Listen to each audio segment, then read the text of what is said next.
Центральная районная больница, несомненно, гордость города Ткварчал. Новое, оборудованное по всем стандартам здание, обслуживает пациентов всего района и близлежащих сел, что весьма важно и актуально. На базе больницы есть станция скорой помощи. По первому вызову медики выезжают в разные точки, в том числе горные села. Для этих целей при поддержке Минздрава и финансовой помощи главы государства Аслана Бжания для ЦРБ приобретен новый автомобиль. В нашем автопарке было два автомобиля, и так как 1 января открылось отделение скорой помощи, приемный покой, вот мы остались без автомобиля и мгновенно отреагировали на нашу просьбу. Президент, глава Минздрава. И наши пациенты могут сейчас тяжело больные, мы их перевозим именно на этом автомобиле, он для перевозки тяжело больных. Министр Эдуард Будба обошел лечебные кабинеты учреждений. По словам медиков, больные стали обращаться чаще. Так, за 2022 год число посещений в поликлинику составило 22 698 человек. В период сезонных заболеваний часто обращаются в кабинет физиотерапии. Вот честно скажу, физиотерапия у меня шикарно идут.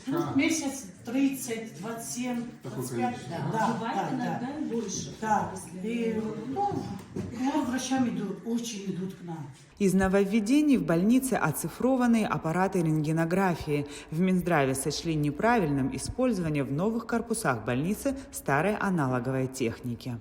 Хотели вас поблагодарить за оцифровку наших рентгенаппаратов, и один, и второй оцифрованные. Наши пациенты и города, и района полноценно могут рентгенографию проходить, и мы очень довольны. Сколько вы были без рентгена? 3 месяца. Вот, видите, это не дело. Огромное вам Из спасибо. Ткварчала, нашего красивого города, хорошего, ездили на рентген в другие районы, в Ачевчинский район, в частности, из Ткварчала ездили в Сухуми. Это мы исправили. После обхода Эдуард Будба провел совещание с активом больницы.